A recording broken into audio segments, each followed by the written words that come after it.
ഒരു പ്രത്യേക അറിയിപ്പ്. 18 വയസ്സിന് താഴെയുള്ളവർ, പ്രായമായ അച്ഛനമ്മ അപ്പൂപ്പന്മാർ ഈ വീഡിയോ കാണരുത്. സത്യമായിട്ട് പറയോ, മാണം പോയാൽ തിരിച്ചു വരില്ല. പിന്നെ നിന്റെ ഇഷ്ടം. ഇന്ന് നമ്മൾ കാണാൻ പോകുന്ന പടത്തിന്റെ പേരാണ് അനീസിയ. ഈ ഓട്ടോറിക്ഷയിൽ വന്നിറങ്ങിയ ആളാണ് നമ്മുടെ കഥയിലെ നായകൻ. പടം തുടങ്ങുമ്പോ തന്നെ നായകൻ തലയിൽ തോർത്തിട്ടിട്ടാണ് വരുന്നത്. ബാക്കി നമുക്ക് ഊഹിക്കാലോ. ഇവൻ ആരാണെന്നറിയോ? അതറിയണമെങ്കിൽ അവൻ ആ തോർത്ത് മാറ്റണം. അല്ലാതെ ഇപ്പൊ നമ്മളെങ്ങനെ അറിയാനാ?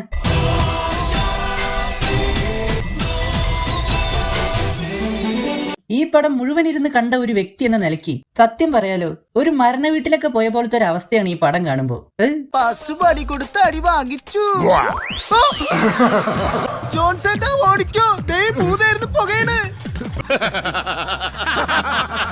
കഥയിലേക്ക് വന്നാൽ, നേരത്തെ തലയിൽ തോർത്തിട്ട് വന്ന ആളുടെ പേരാണ് നികിതൻ. നികിതൻ ഈ വീട്ടിലെ വേലക്കാരനാണ്.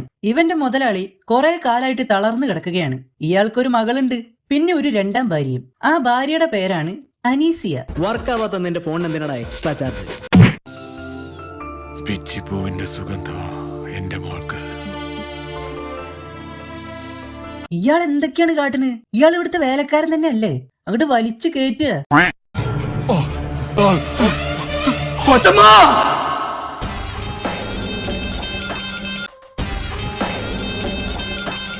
ഭർത്താവ് ചാവാൻ കിടക്കുമ്പോഴാണ് ഇവരുടെ അണിഞ്ഞൊരുങ്ങല്.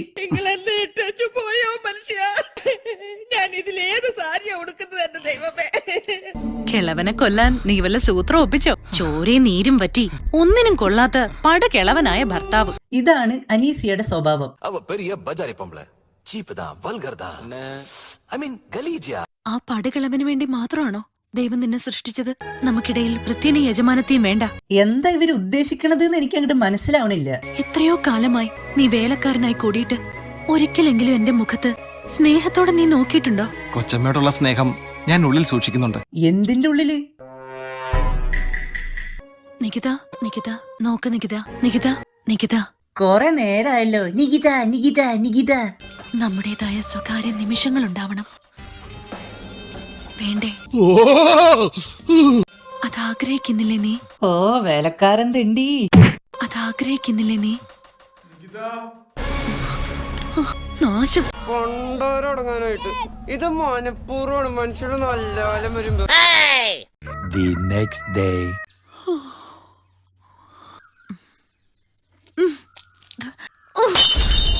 ആറിത്തണുത്ത് നാശമായി. ഞാൻ ഉണരും മുമ്പേ ചായം കൊണ്ട് വെച്ചിട്ട് അവനെ എങ്ങോട്ടാ കെട്ടിയെടുത്തത്? അല്ല, നിങ്ങൾ എണീക്കണത് വരെ അയാൾ അവിടെ ചായം പിടിച്ചു നിൽക്കും. അയാളെ ഇവിടുത്തെ വേലക്കാരനാണ്. അയാൾക്ക് വേറെ പണിയുണ്ട്.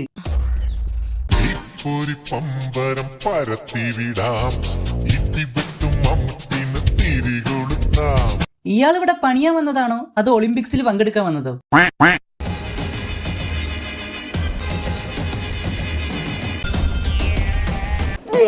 ഇവരല്ല ചായ വേണ്ടെന്ന് പറഞ്ഞിട്ട് അത് എറിഞ്ഞു പൊട്ടിച്ച് എന്നിട്ട് നിലത്തുനിന്ന് നക്കി കുടിക്കണം. ഇതെന്തതിന്റെ അർത്ഥം?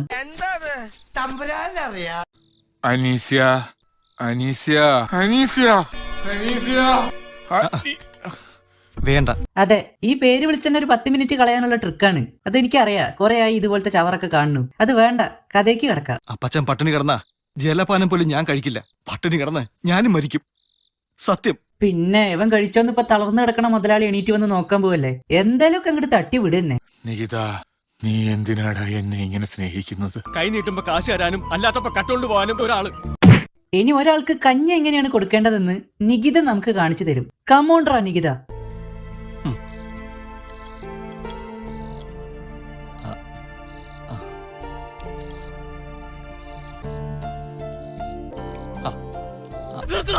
എന്റെ മോൾ അലീനയും നീയും തമ്മില് അടുപ്പത്തിലാണല്ലയോ?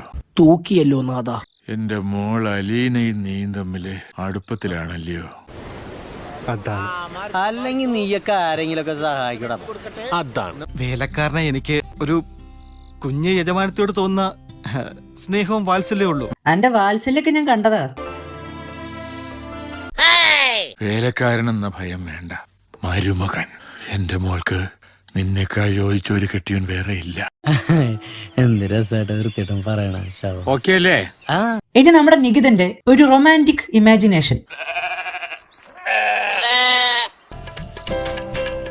നികിത, നികിത, നികിത.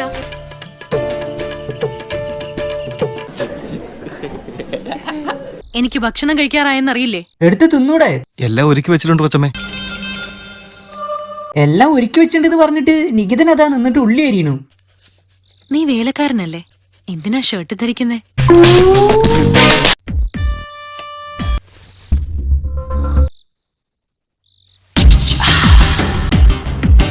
ஏய் என்னடா இது வசனமே புரியல. வசனமாடா முக்கியம், படத்தை பாடுறா. അയ്യോ ആ എന്തായാലും ടൂണ് കൊള്ളാം. ചിക്ക് ചിക്കാ.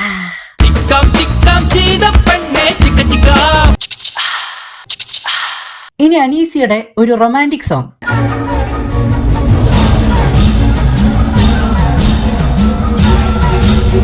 ചന്ദന പൂങ്കാവനത്തിൽ ശ്രീരാഗം പഞ്ചവർണ്ണ പൈങ്കിളികൾ പാടും. എന്ത് തല്ലിപ്പൊളി പാട്ട്. ഇലക്ഷൻ പ്രമാണിച്ച് എല്ലാ പാർട്ടിക്കാരുടെയും കൊടികൾ കുത്തിവെച്ചിട്ടുണ്ട്, ശ്രദ്ധിക്കുക. പഞ്ചവർണ്ണ പൈങ്കിളികൾ പാടും. ഇയാളെന്താ വെളിച്ചപ്പാടാണോ കിടന്ന് തുള്ളണു?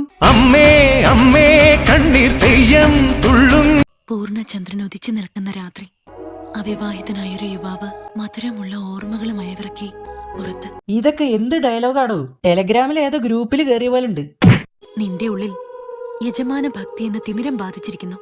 അത് നിന്റെ കാമുകിയെ അമ്മയായി കാണാൻ പ്രേരിപ്പിക്കുന്നു. നിന്റെ താടിക്ക് ഞാൻ തീ കൊളുത്തുന്നു.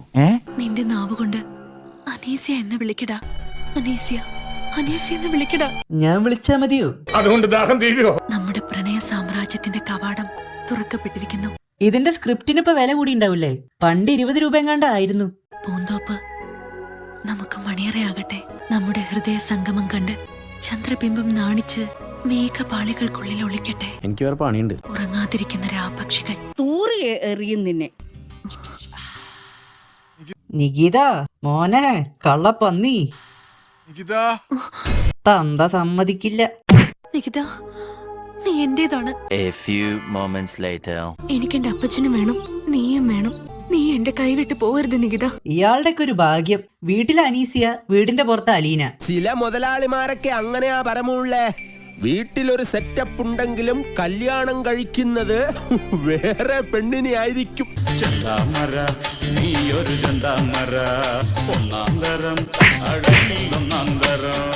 കിളവന്റെ കൂമ്പ് ശരിക്കുന്നു നനയട്ടെ, കുടിക്ക. ഇത് എന്ത് ഡയലോഗാണ്? എന്നാത്തിനാ കുറേശ്ശെയാക്കുന്നെ? മുഴുവനും ഒരു നേരമായിട്ടൊന്ന് കൊടുക്കാം.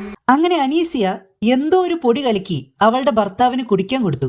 സിരകളിലെങ്ങും പുതിയൊരു ഉന്മേഷം പടരുന്ന അനുഭവം. സിരകളിൽ ഉന്മേഷത്തിന്റെ അമിട്ട് പൊട്ടിയതുകൊണ്ട് മുതലാളി പടമായി. മരണം വരുമൊരു നാളോർക്കുക മർത്യാനേ. മുതലാളി മരിച്ചുവെങ്കിലും നികിതന് ആ വീട് വിട്ടു പോകാൻ എന്തോ ഒരു ബുദ്ധിമുട്ട്. അപ്പച്ചന്റെ നികിത എന്ന വിളി ഞാൻ ഇപ്പോഴും കേൾക്കുന്നുണ്ട്. ഉടനെ പുറപ്പെട്ട അദ്ദേഹത്തിന്റെ ആത്മാവിനോട് പൊറുക്കില്ല. നീ കുറെ നേരം എനിക്ക് നിന്റെ ഭാര്യ ആവാനുള്ള യോഗ്യതയുണ്ടെന്ന് നിന്നെ ബോധ്യപ്പെടുത്താനുള്ള വ്യഗ്രത. വാ, വാടാ ഇങ്ങോട്ട്. പിന്നെ ഇവരങ്ങോട്ട് കൈ കയറി പിടിച്ച് വലിച്ചപ്പോഴേക്കും നികിതൻ ആ പടി മൊത്തം കയറി മുകളിലെത്തി. ഭർത്താവിന്റെ കോടിക്കണക്കിന് വിലപിടിപ്പുള്ള സ്വത്തുക്കളെല്ലാം എന്റെ ഭാവി ഭർത്താവായ നിന്റെ പേരിൽ എഴുതി വെച്ചിട്ടുള്ള പ്രമാണമാണിത്. അമ്മോ, നികിതന് ലോട്ടറി അടിച്ചു.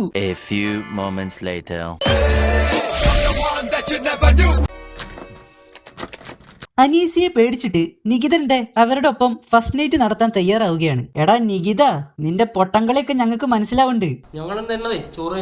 റൂമിലെത്തിയ അനീസിയ അവരാണ് മുതലാളിയെ കൊന്നത് എന്ന സത്യം നികിതനോട് തുറന്നു പറഞ്ഞു. എന്നിട്ടാണോ എന്നെ നീ തടവറയിട്ട് അളച്ചത്? ബലം പ്രയോഗിച്ച് മണവാള വേഷം കെട്ടിപ്പിച്ചത്?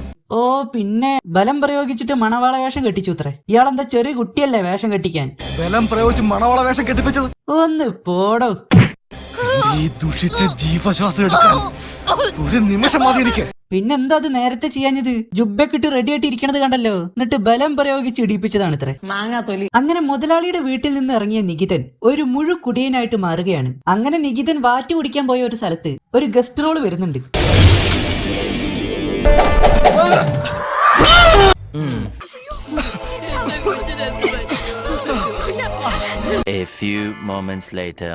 നികിതന് കിഡ്നിയുടെ കംപ്ലൈന്റ് ആണ്. കിഡ്നിയുടെ കംപ്ലൈന്റോ? ഇയാള് ഡോക്ടറോ അതോ മെക്കാനിക്കോ? എടോ, കിഡ്നിക്ക് എന്താ പറ്റിയതെന്ന് നേരെ പറയടോ. കിഡ്നിയുടെ കംപ്ലൈന്റ് അത്ര. തുടങ്ങിയിട്ട് കുറച്ചു നാളായി. പൂർണ്ണമായും സുഖം പ്രാപിക്കണമെങ്കിൽ വേറെ നല്ല ഹോസ്പിറ്റലിൽ കൊണ്ടുപോകേണ്ടി വരും. കാരണം ഇയാൾക്കൊരു തേങ്ങ അറിയില്ല. Very good, wonderful. മിറാക്കിൾ എന്നീ വാക്കുകളാണ് ഡോക്ടറിൽ നിന്ന് ഞാൻ പ്രതീക്ഷിക്കുന്നത്. നികിത മരിച്ചു കഴിഞ്ഞിട്ട് പറഞ്ഞാ മതിയോ? Very good, marvellous, beautiful. പക്ഷെ അലീനയുടെ കിഡ്നി നികിതന് യോജിക്കുന്നതല്ല. ഓ മനസ്സിലായി, അനീസിയുടെ കിഡ്നി ആയിരിക്കും നികിതന് യോജിക്കുന്നത്. ഇതൊരു കോമൺ കേസ് അല്ലേ? നന്ദി പറയേണ്ടത് എന്നോടല്ല, നിങ്ങളുടെ ജീവൻ നിലനിർത്താൻ വേണ്ടി സ്വന്തം ജീവനാണെങ്കിൽ അതുവരെ ഡൊണേറ്റ് ചെയ്യാൻ തയ്യാറായ വ്യക്തിയോടാണ്. ആരാണവർ? ഒന്ന് അങ്ങോട്ടും നോക്ക് കണ്ണാ. ഇവരെവിടെ കണ്ടിട്ടുണ്ടല്ലോ. അങ്ങനെ അവസാനം അനീസിയ തന്റെ പാപങ്ങളെല്ലാം കഴുകിക്കളഞ്ഞ് നല്ലവളായി. കഴുകി അലക്കി കളഞ്ഞു. ഈ അലക്കിയത് ഒന്നുകൂടെ തേച്ചിട്ടൂടെ? അങ്ങയുടെ മാറ്റ ചിന്തകളുടെ മസ്തിഷ്ക അവസ്ഥകൾ എന്ന ഗ്രന്ഥത്തിലെ 150-ാം പേജ് അനീസിയയിൽ മാറ്റമുണ്ടാക്കി. 150-ാമത്തെ പേജിൽ ഇപ്പൊ എന്താന്നാ എഴുതിയേക്കണ്? അലീന, നീ എന്റെ ഭർത്താവിന്റെ ആദ്യ ഭാര്യയിലുണ്ടായ മകളല്ലേ? അപ്പോ ബന്ധം കൊണ്ട് നീ എനിക്ക് മകളല്ലേ? ഇതെന്ത് PSC ക്വസ്റ്റ്യൻ ആണോ? അങ്ങനെ അവസാനം കാമുകി തന്നെ നികിതനെ കെട്ടി അനീസിയ ഗ്രാമത്തിലെ ജനങ്ങളെ സേവിക്കാൻ തീരുമാനിച്ചു. അതോടെ പടം കഴിഞ്ഞു.